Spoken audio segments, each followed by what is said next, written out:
Mais je vous demande aujourd'hui particulièrement de vous concentrer. Et de vous concentrer encore plus, je vais aborder un thème très important. Voici ce qu'il advient de ton âme lorsque tu quittes ce monde. Restez bien jusqu'à la fin de la vidéo, je vous ai mis un extrait du prêche en langue arabe. Alors ces mots-là ne m'appartiennent pas, je les ai repris. Vous allez voir la musicalité des mots et vous allez constater, somme toute, la beauté de la langue arabe.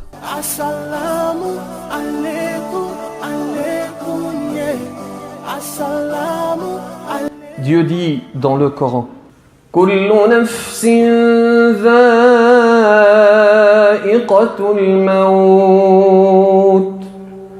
وإنما توفون أجوركم يوم القيامة فمن زحزح عن النار وأدخل الجنة فقد فاز وما الحياة الدنيا إلا متاع الغرور. Vous êtes toujours, et je vous en remercie, concentrés lors du prêche. Mais je vous demande aujourd'hui particulièrement de vous concentrer. Et de vous concentrer encore plus, je vais aborder un thème très important. Voici ce qu'il advient de ton âme lorsque tu quittes ce monde. Alors je fais une précision évidente. Cette description s'adresse aux croyantes et aux croyants que vous êtes et est basée sur des textes authentiques. Alors je vais vous dire une banalité. Nous sommes tous, toutes et tous voués à mourir. Et Dieu nous a donné la capacité dans ce monde d'agir sur notre destin dans l'autre monde. Un destin dans l'autre monde qui naît lorsque tu meurs. Parce que nous, musulmans, nous considérons que la vie avec un grand V est constituée de deux tronçons. Un tronçon dans l'ici-bas et un tronçon dans l'au-delà. Et le plus important, c'est le tronçon dans l'au-delà, car c'est celui qui est éternel. Le tronçon de l'ici-bas, il est en réalité, et somme toute, très éphémère.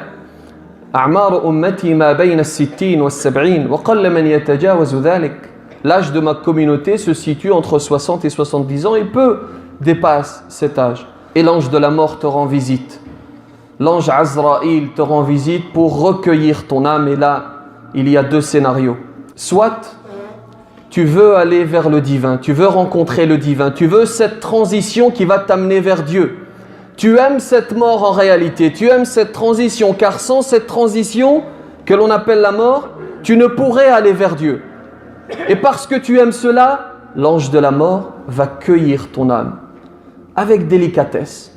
Comme lorsque tu retires une aiguille du beurre, voyez la délicatesse et la douceur. Par contre, si tu t'accroches à la vie d'ici-bas, si tu refuses cette transition, comme si tu ne voulais pas aller à la rencontre du divin, alors l'ange sera dans l'obligation de t'arracher ton âme parce que tu t'accroches à la vie d'ici-bas. Ensuite, ton âme est confiée aux anges de la miséricorde si tu le mérites et ils vont t'annoncer les bienfaits qui t'attendent, le bien qui t'attend, la miséricorde, la bienveillance qui t'attend. Et ils vont faire monter cette âme au ciel et les portes du ciel vont s'ouvrir. Et tu vas être porté dans un endroit que l'on appelle, qui est cité dans le Coran comme Illiyoun. Et les exégètes nous disent qu'il s'agit du 7e ciel.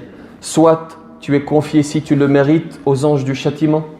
Et dans ce cas, ils t'amènent sous la 7e terre, dans un endroit obscur. Ils t'annoncent le mal qui t'attend, dans un endroit obscur, bas et étroit. Ensuite, les anges reviennent avec ton âme et accompagnent ton cortège funèbre.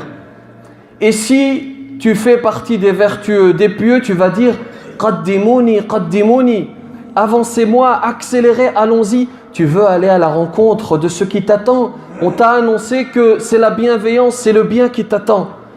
Et nous, ne serait-ce qu'ici-bas, si nous achetons une voiture, si nous achetons une nouvelle maison, nous n'avons qu'une seule envie, c'est d'y aller. C'est d'aller vers cette maison. Et ce n'est qu'une maison et ce n'est qu'une voiture. Que dire de celui à qui l'on vient d'annoncer qu'il a gagné, qu'il est victorieux, la véritable victoire, que c'est terminé, qu'il va se reposer. Il dit « Qaddimouni, qaddimouni ». Par contre, celui qui ne fait pas partie des vertueux, eh bien il dira « Malheur à moi, où est-ce que vous m'emmenez ?» Et là, tu arrives dans ta tombe. C'est le moment où tu te retrouves seul. C'est terminé. Plus d'ostentation, plus d'orgueil. C'est terminé. Tu es seul dans ta tombe. Cependant, il y a quelque chose qui t'accompagne, comme cela est cité dans la tradition prophétique. Il y a 3 choses qui suivent ton cortège funèbre. 2 repartent et 1 reste avec toi. Ta famille, tes biens, ton argent et tes actes t'accompagnent. Tes actes restent avec toi et ta famille et ton argent s'en vont. Et là, il se passe 2 choses. Soit tu es vertueux et les anges viennent te questionner. Munkar wa nakir. Ils arrivent pour te questionner, te poser ces fameuses questions pour lesquelles nous avons des facilités à répondre ici-bas, mais c'est autre chose. Dans l'autre monde, c'est autre chose. Les vertueux arriveront à répondre à ces 3 questions qui sont celles-ci. Qui est ton Seigneur? Quelle est ta religion? Que dis-tu d'un homme qui a été envoyé chez vous? Et si tu es vertueux, alors tu répondras à l'image de cela, tu répondras très facilement à ces questions. Par contre, si tu ne l'es pas, tu n'arriveras pas à répondre. Si tu réponds, ta tombe s'élargira. Et s'élargira jusqu'à la portée de ton regard. Et tes bonnes actions se matérialiseront en un homme au visage radieux qui te tiendra compagnie. Par contre, si tu n'arrives pas à répondre, alors ta tombe se rétrécira. Ta tombe se rétrécira et tes mauvaises actions se matérialiseront en un homme au visage vil, au visage haineux, qui malheureusement te tiendra compagnie. Cet itinéraire de l'âme, nous le connaissons toutes et tous avec plus ou moins de précision.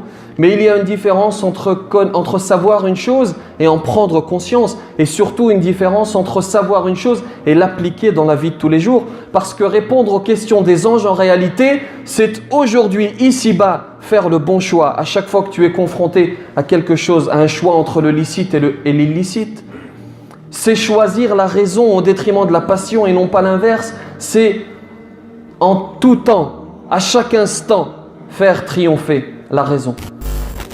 إخواني تفكروا في الحشر والمعاد وتذكروا يوم يقوم الأشهاد فإن في القيامة لحسرات وإن في الحشر لزفرات وإن عند الصراط لعثرات وإن عند الميزان لعبرات وإن الظلم يومئذ ظلمات وإن الحسرة والندم على السيئات والفرحة والسرور على الحسنات ففريق في الجنة يرتقون الدرجات وفريق في السعير يهبطون الدركات وما بينك وبين هذا إلا أن يقال فلان مات.